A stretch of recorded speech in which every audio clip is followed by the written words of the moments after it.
Okay, so I know I said that I wasn't going to make any videos for a while, but then I thought about this. Well, not I thought about this. I've been thinking about this for months. I actually was going to make a video about health stuff due to like a conversation I just had with a couple people about pretty much how they have serious health issues, which is pretty obvious because for one, the food that people are being conditioned to eat and what's in it.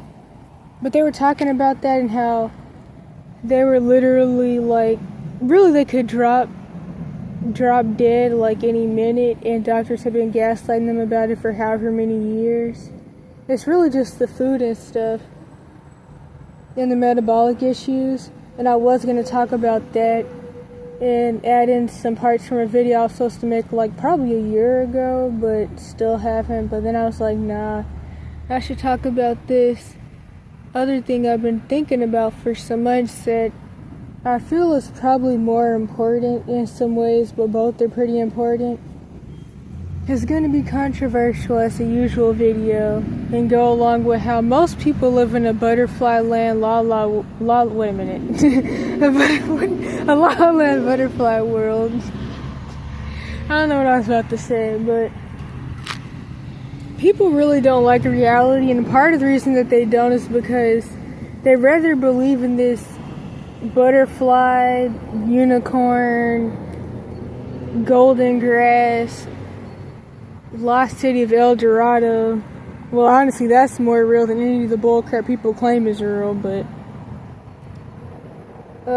people just don't want to believe reality, and part of it is that everybody actually, well, not everybody, some people, at least to a certain extent, commonly not a lot, but to a certain extent, get a kick out of society and how the world is in some people's very bad situations.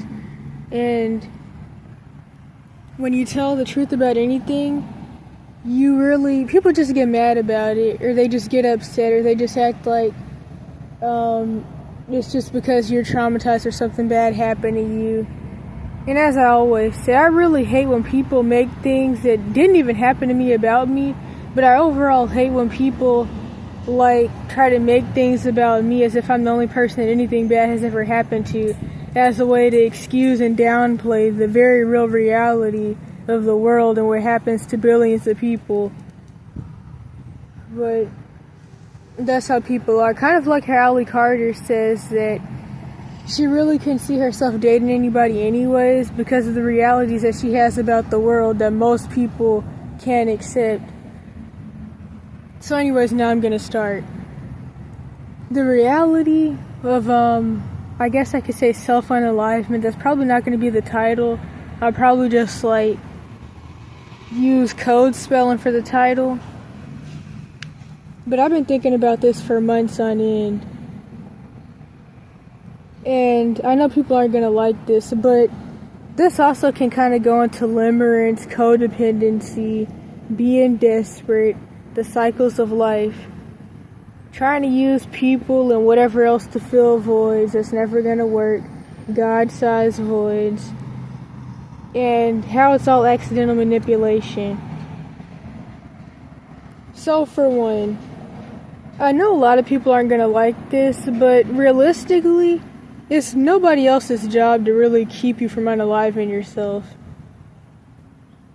So there's that. I guess that's the starting point.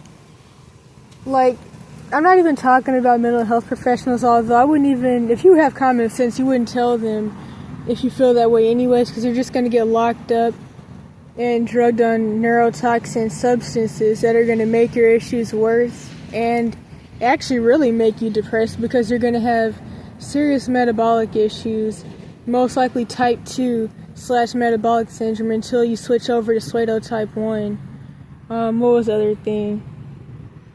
You're going to get brain damage, it's going to kill brain cells, you're going to get neurological issues, autoimmune issues, maybe even cancer, which is autoimmune anyways, stomach cancer, what's the other thing, Parkinson's, stuff like that, actual chemical imbalances. You're going to get all of that, so it's not going to make anything any better. It'll actually cause issues that you don't have. these issues can be caused by like the abuse situation you're in, or just stuff with like diet and the food and the chemicals, environment. So pretty much trauma/spiritual or the food. But I'm not even really going to go into that. I'm more so going to talk about people's ideas around this that are really bullcrap. So, too, this idea people have that somebody just feels like people don't like them, or they feel like people don't care about them, or that they're a burden because it's all in their head and they're just quote-unquote mentally ill, or it's just because of the quote-unquote depression. I would honestly say that I feel like there's a possibility where you could really want to unalive yourself without even being depressed. I don't know if that's going to make sense to most people, but I guess that's kind of a side thing, but I wanted to throw that in there. But overall, that's complete bull crap. The reason that the person is depressed, or quote-unquote depressed, is because they're in a bad situation. Now, if there's nothing going on, it could be past trauma, so it's still pretty much a bad situation, and they're most likely still in the environment that hurt them. They're still in contact with the people that hurt them and don't like them and abuse them.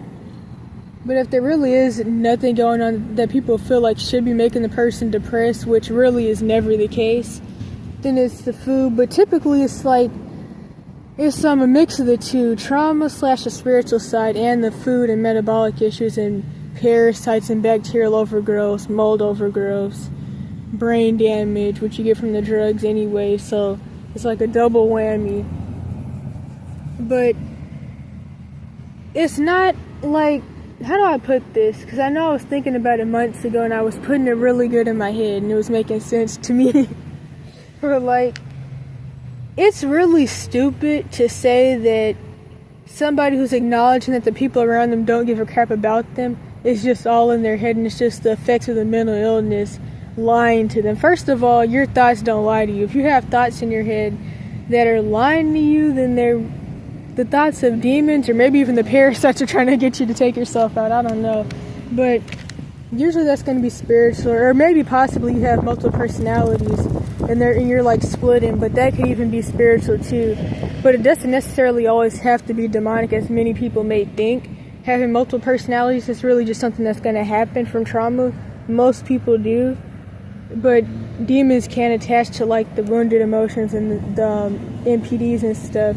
But it doesn't have to be like as spooky as some people may feel it is. But overall, your thoughts aren't lying to yourself. You're not putting thoughts in your own head to talk junk to yourself. It doesn't even make any sense.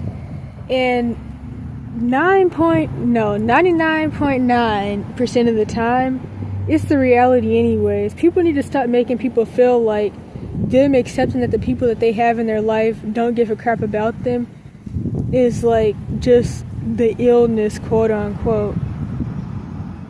You know that the people around you don't give a crap about you. You know the people around you tell you literally that they hate you and they don't want you around and that you're a burden or whatever.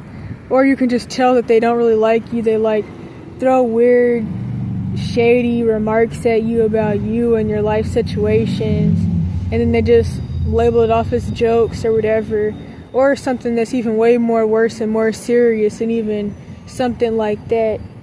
But don't let people tell you that it's just like a part of the quote-unquote illness, that you feel like the people around you don't like you. If the people around you don't like you, they just don't like you. You don't need to be lying to yourself about the fact that they don't like you, and you don't need to be around people that don't like you and pretend that they do like you. For one, it just shows how desperate you are, and it's really embarrassing. Like, I remember I once had a girl tell me, this may be word for word, I can't remember exactly, but it was something like, "You're so desperate it's funny." And that was years after I had already realized that I had limerence, codependency. In fact, this was way after I had stopped trying to have all those issues. But at this point in time, I was in school again for like maybe 3 months max, because I typically wasn't due to my abuse situation. So I was around people again, and like, it's kind of going to be like a side rant a little bit, but often when you're isolated, you can't really tell what all issues you still have. And then when you get around people again, you realize that you really didn't get better. You just weren't around other people to really see that you still have some of the same issues. But that's kind of a whole nother video, but I just wanted to throw that in there. But anywho, she was like, "You're so desperate, it's funny." Or maybe she even said, "You're so desperate, it's embarrassing." Or it's not funny. It was something like that, I can't really remember. But it's like, you don't want to be that person that's running around telling yourself I'm mentally ill to make yourself feel better. Honestly, you even accepting the whole mental label bullcrap is actually keeping you in the bad predicament and keeping you pushing these same cycles and screwing your life up and embarrassing yourself even more. 3, this can depend on your abuse situation and like what's actually going on, but typically if you do unalive yourself, well, not typically, if you do unalive yourself, you're just giving your abusers and other people around you who are perpetrators what they want.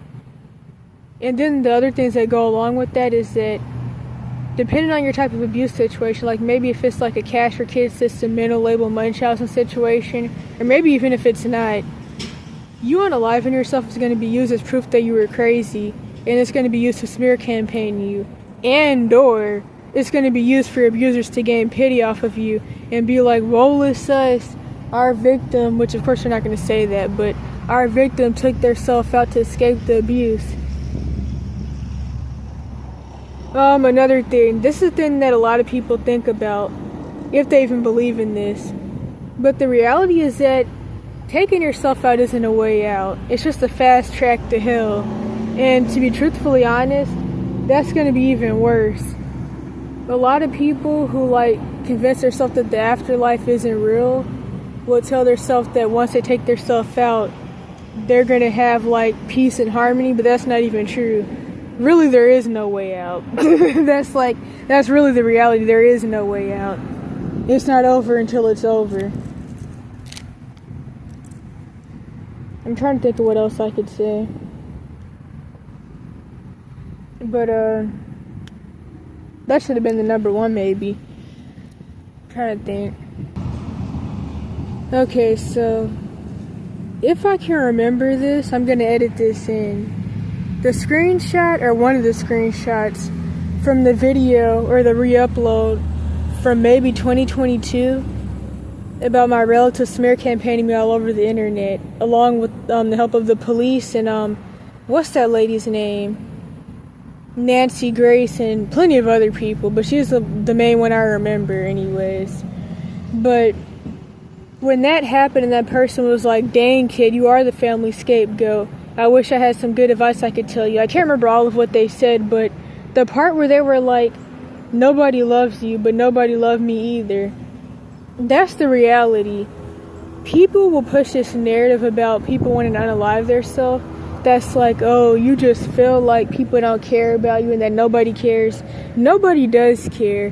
And you can't be depressed because nobody cares. Realistically, even though it's not the way that the world should be, it's the way that the world is. You can't force people to love you. You can't force people to be your friend. You can't force people to care about you. You can't force people to spend time with you or to help you or to help you get something to eat, to help you feel better. And also, nobody can make you feel better. Only you can help yourself not want to take yourself out.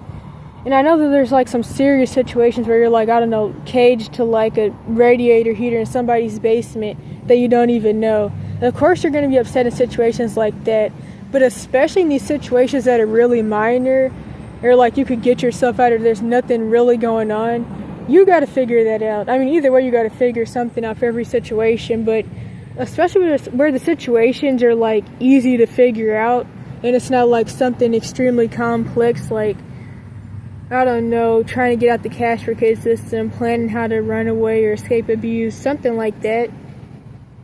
Especially if it's not something like that, you really better figure something out quick and stop doing this little pity victim thing. Now, as far as the whole taking yourself out of selfish thing, I don't really like that narrative. I still don't like it, but I could see what people mean maybe when it's like, I don't know, a parent or something, and people are like, well, now who's going to take care of their kids? They should have thought about their kids.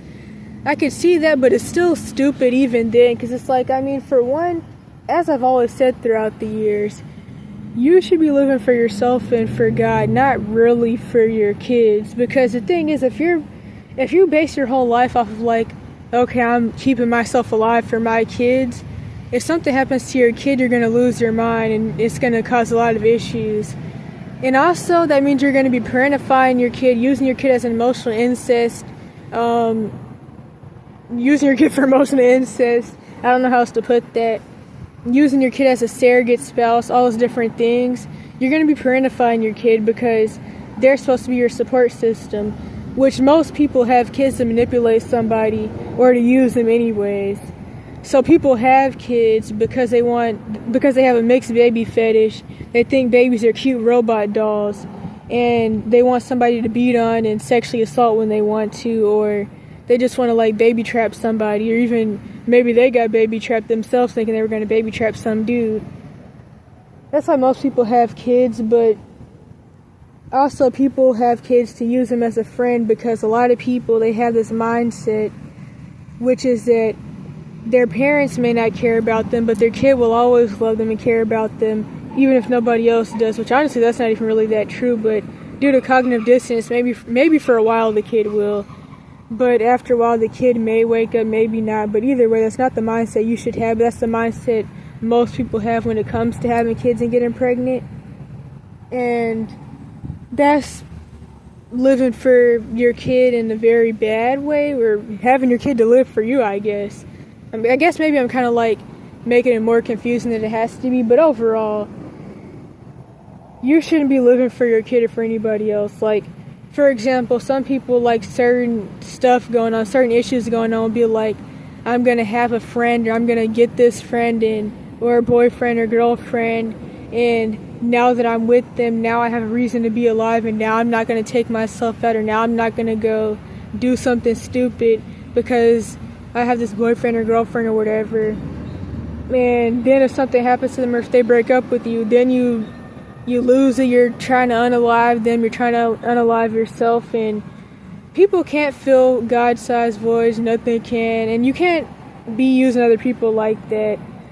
Like, a lot of people always try to tell me that I have trust issues and all that stupid stuff. Honestly, most people aren't. Well, it's not even about trusting people, because it's not like I'm scared of anybody. Definitely not. And it's not like I don't have discernment, but honestly, a lot of people, it's like, how do I put this? If you're like anointed or prophetic and you have a call in your life or whatever, or you're just somebody that's very obviously different, a lot of people have a lot of different spirits that are going to target you, which I plan to make a video on, like the target individual thing, or maybe not even necessarily that, but just like how the demons in people are playing with you, and also something that's going to have something to do with Mandela effect, and like a recent situation that happened, which I thought I was just being gaslit at first, or like the demons in the person are playing with me, but honestly, especially after a video I watched last night, I was like, honestly, maybe they don't even remember like the whole situation that happened. Which, to make a summary, they like gave me this lock in a locker, and they let me borrow their lock until I got my own lock, and then like somehow, some way, to make a long story short, they didn't remember giving me the lock. And I was like, I don't really get why they're so mad about this, because it doesn't even really matter that much. I mean, if they don't remember, they don't remember.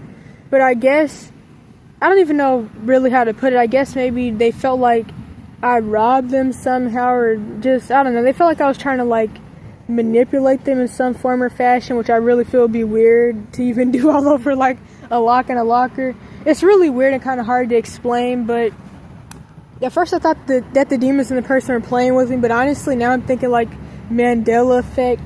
I was thinking maybe like how due to dissociation, the fact that everybody has trauma, maybe even the food and metabolic issues, and how they cause like brain damage and seizure type stuff, that a lot of people just don't remember stuff. Because I've had like a lot of experiences with people of them telling me like these very serious things, and then after the fact they'll be like, yeah, I never said that, I don't remember that. But anywho, what was I gonna say? Oh yeah, but like, if that summary even made any sense whatsoever, you know, things like that. I don't even remember how I started talking about that. Yes, yeah, so like metabolic issues and bad memory. And you know, like, I've dealt with stuff like that throughout my entire life. Like, actually, when I was like a lot younger, like 9, 8, my memory was actually a lot worse. So was my dad's. In fact, my dad's mom, She used to always tell me and my dad that if our head wasn't attached to our body, we would lose it and we wouldn't remember where we put it. But like, I now boil that down to mold toxicity, because most buildings in the U.S. have mold, and also formaldehyde and like lead. But yeah, so like I can understand why a lot of people may not remember things, but I just feel like that situation was a little too weird to really just even boil down to like, even really the demons just wanting to play or mess with me. But it's like, so many people around here have like these different types of like Jezebel spirits, because like, I mean, it's really a big spirit in America. It's a big spirit everywhere. People think it's like a feminist thing, but it's more than that. But also, of course, in like horror places, and just like with the true Yashara community especially, a lot of our people have the Jezebel spirit, especially the women, and just marine spirits, control, and all types of stuff. And I always point out the fact that really, quote-unquote, black people and quote-unquote white people have a lot of the same issues, and they have no accountability on a large scale. Like, literally the same spirits in, like, the Jezebelic black woman, as I have videos about, are the same spirits in, like, the white Karen, or even the white supremacist, which white supremacy is rooted in the occult as well, which is another video, but it's all the same schizo, narc, leviathan, marine spirits, Jezebel spirit, the same manipulation spirits. It's all the same thing. That's why a lot of people in both communities, but like, for example, in the quote-unquote true Yashara, like quote-unquote, no, not the quote-unquote black community, or quote-unquote true Yashara, especially the American ones, but like the Judah tribe Bantus, people will be mad at their family system, and they'll like not see really the problem with like the white conservatives. Not that the white liberals aren't the same or worse, but they won't see anything wrong with like white supremacy or certain things with racism, because they'll be like, it's all true. Like some of the things that like the white conservatives, like people like, I don't know, the Charlie guys say, a lot of it is true. But it's like, the thing about that though is that it's still a lot of like, how do I even put it? It's like the white, no, that's not even a good example. Actually, scratch that, because I don't even know how I'm really going to make that make sense. Scratch that. The common example of the quote-unquote black man who gets with the quote-unquote white woman. This example is going to make more sense to people who understand this stuff.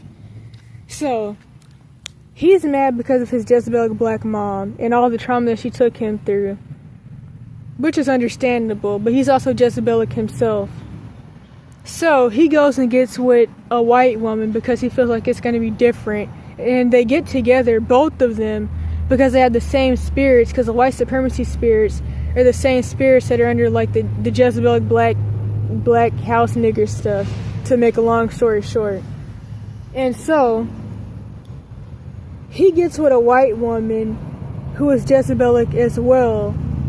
And typically these black men get with white women that most white men would not want. So they get with like trailer park trash stereotype, like, I don't know, Slab City trailer park type white women, or maybe even not even just Slab City, like Caesar Borgia hippie dreadlock box braid having white women sometimes, or maybe they don't go that far, but that's the type that they get with, who's just as bad as the Jezebel black mom.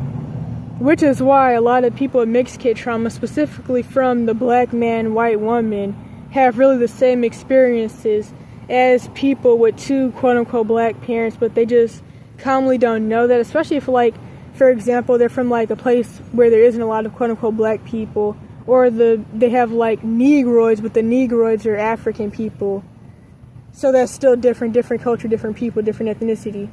So they may not know that, honestly, the same trauma they describe of like having to get perms, getting all their hair cut off as a punishment, is the same thing, the same abuse that people with two black parents, two Jezebelic Willie Lynch syndrome house nigger programming, down low feminine thug persona black dad, it's the same trauma.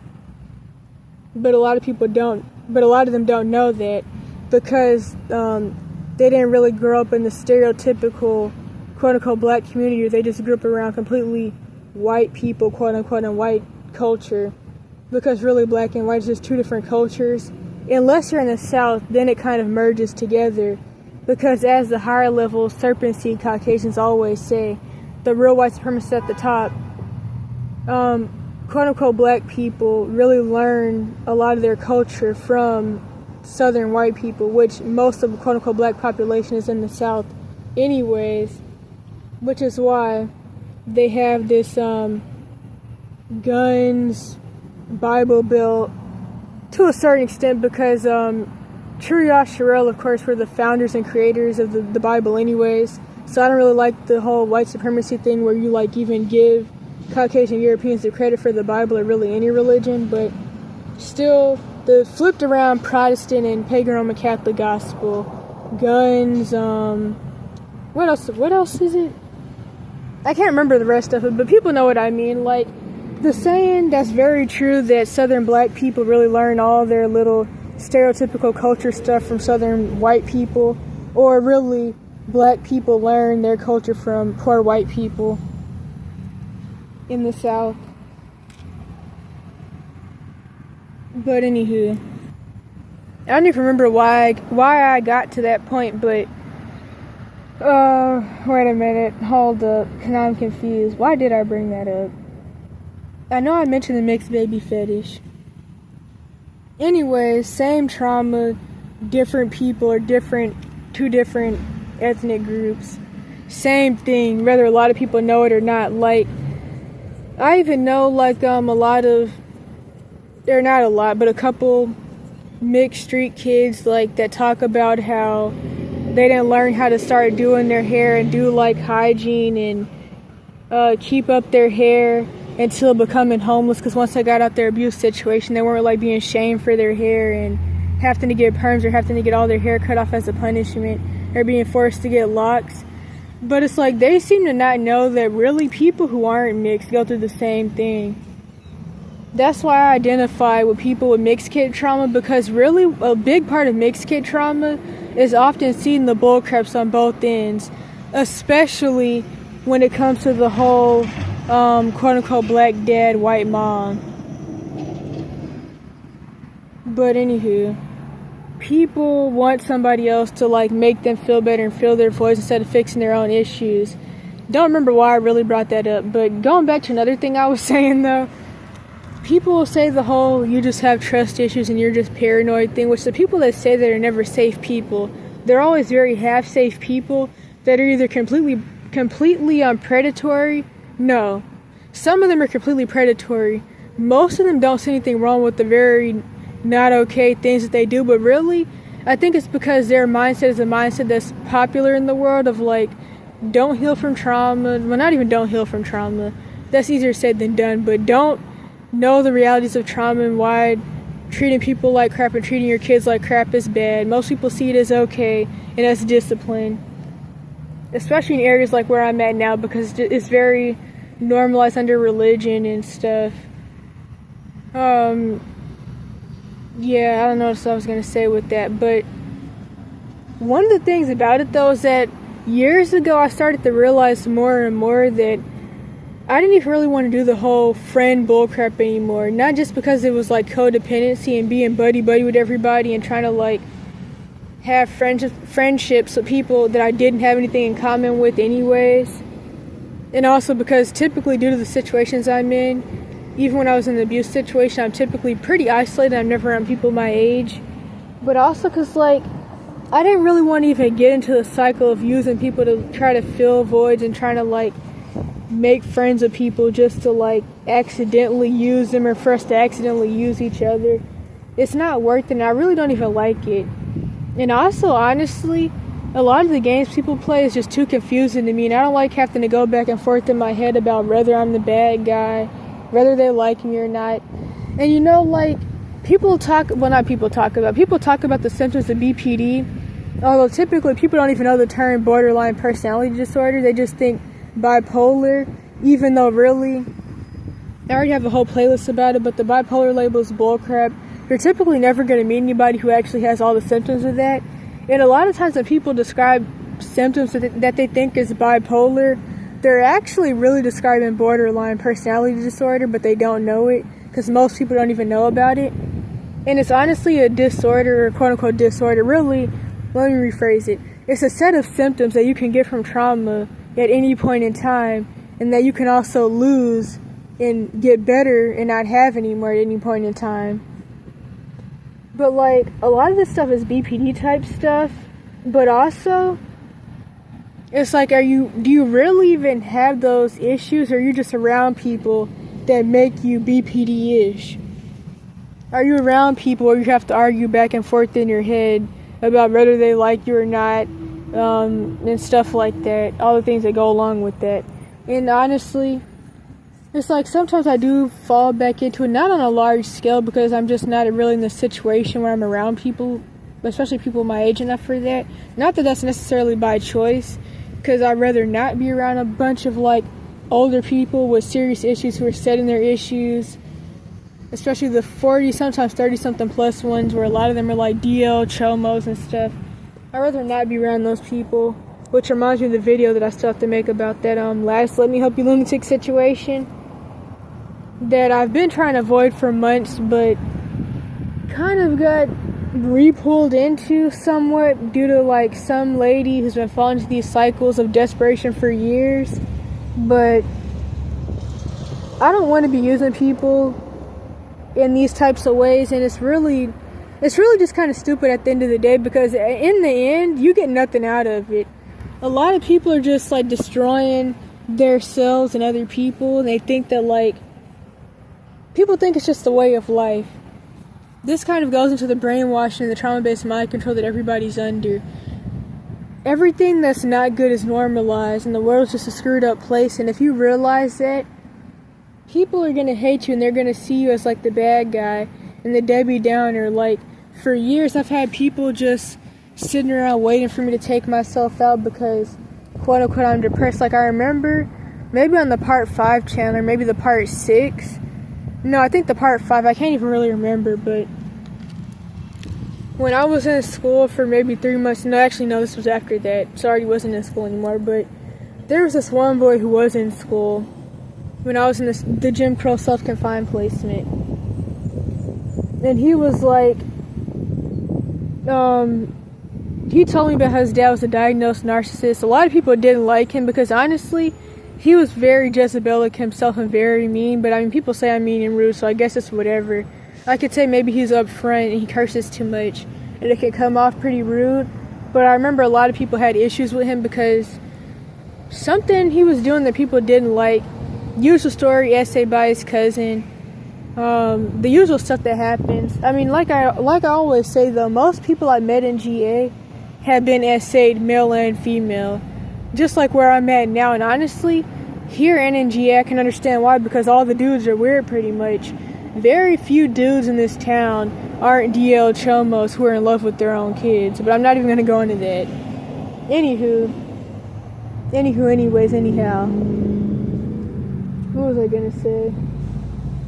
But anywho, he was just saying, to make a long story short, that I had depressing views on the world about love, and I just had mommy and daddy issues, but honestly, it's the reality of the world. People can say whatever they want to say, but it's the reality of the world. And he was like, if I don't stop thinking like that, I'm going to end up unaliving myself, and I'm still here.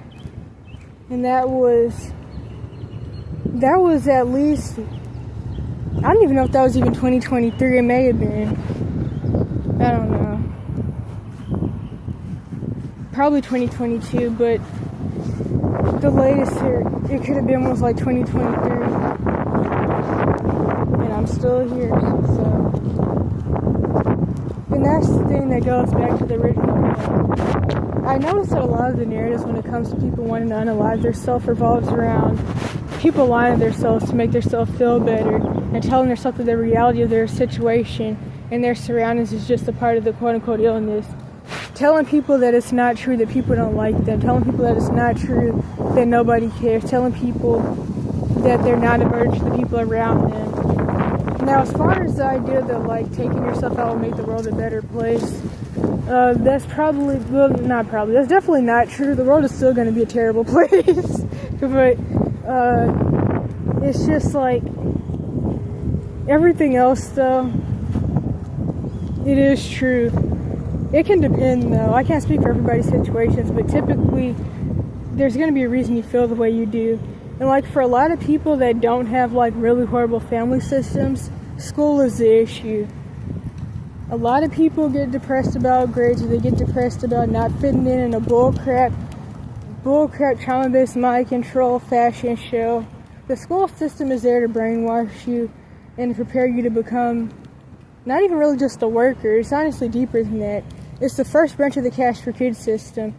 Typically, depending on your abuse situation, the school system branch of the Cash for Kids system will decide whether they brainwash and kill you or not. So typically the way it goes is that if you have abusive parents or no parents, you go into the school system branch of the Cash for Kids system. They either terrorize you, because typically you're going to be anointed or prophetic if your family system is really screwed up. So you're going to get terrorized, and you're going to notice that a lot of people don't like you if you're anointed or prophetic. You're going to be a targeted individual starting in school. You're probably going to get whoopings and threats and all types of lies from your teacher and people around you. And then you're going to have to go home and get tortured. And that's why I always say the school system is a very dangerous place for people who are being abused. Like a lot of people who live in La La Land and believe that there's some system put in place to help you, have this narrative that like, if people who are abusive take their kids out of school, they're keeping their kids from getting help. There is no help. You save yourself. A teacher is not going to save you. A teacher isn't even going to give a crap, most likely. And if they do, unless they're going to adopt you themselves, there's nothing that they can or will do to help you, so it doesn't matter. The school system is just going to add to your abuse. You're going to go get abused by random people at school. You're going to have teachers using your abuse situation against you. Like I remember, as I mentioned before in a video some months ago, one of the racist teachers at this one school I went to in elementary, because I honestly only went to elementary, and maybe like second grade, didn't like a couple of people. And I remember there was this one boy whose name was maybe like Anthony or something, probably not, maybe Aaron, I don't know, but she got mad at him for rocking back and forth. Not even rocking back and forth, he was just like moving side to side. A similar situation I seen where a teacher didn't like this one boy who was also Mexican. This was in a little bit of sixth grade I went to. Like I went to sixth grade for maybe 2 months. And he kept bouncing his leg, and the teacher got mad because of that. Because one, they were most likely anointed or prophetic, which is why the demons and the teacher, as well as the racist demons, targeted them. And so, in the first situation, the teacher threatened to call the boy's dad, and he was like, "Don't call my dad because then I'll get beat with a rope." He'll get beat with a rope for rocking back and forth, which honestly is why he's anxious and rocking back and forth anyways. And then as far as the second situation, he just had a single mom, and they had already pulled the whole ADHD thing with him by the time he was in sixth grade, so he was already being drugged and all that, and had the bullcrap label that's sexist and racial and used to make people who are intelligent feel like they're retarded. And so she called his mom to come sit with him in class because he was moving his leg. Something that a person who doesn't hate you really wouldn't even notice or pay attention to. And a lot of times throughout the years, I've thought about something that I've seen in a video somewhere years ago. This is a very long time ago. And I think about this really often. The video was supposed to be like a joke, but honestly I feel like it was kind of petty. But in this video, the lady was like, you know how when you hate somebody or you don't like them, everything they do makes you mad? And then she gave an example, and she was like, look at them over there having the nerve to eat some fried chicken. And that was the example she gave. And a lot of these situations are like that. This could even go into my eventual coming video about how the demons and people are playing with you. And I've noticed that a lot since I've been where I am. From the DL Chumbo situations with the Marine Kingdom agents and law enforcement to just a lot of other things, but like the usual stuff with Jezebelic black women. And like I always said, a lot of things become repressed memories for me. So once I was no longer living in these types of areas, I kind of forgot about the extent of how bad these situations are. And this can also go into my other eventual video that I'm going to make about how people who have good enough sense talk about escaping abuse or getting kicked out or escaping on your own, and they act like that's like the end all be all, but really the same demons in your abuser follow you for the rest of your life, and it's not over until it's over. They're going to continue being a targeted individual, and then people wonder why a lot of people just end up staying in the woods and living in caves, which honestly I don't see anything wrong with, but there's definitely like some things you got to figure out to have it be actually manageable, which is what I would want. I would want it to be manageable. I wouldn't want to just feel like, I don't know, struggling in the cave or whatever, although I know it's kind of hard to not struggle in the cave. It's like, honestly, stuff like that, it could be easier to do with a group of people, like somebody to like help clean up, help you carry stuff, help you go hunting and forage and stuff like that. I haven't done some of that stuff as much as like some other people I've known who are out here have done it. Like some people have foraged way more than I have. It's definitely something good to learn, but I don't know what else about to say.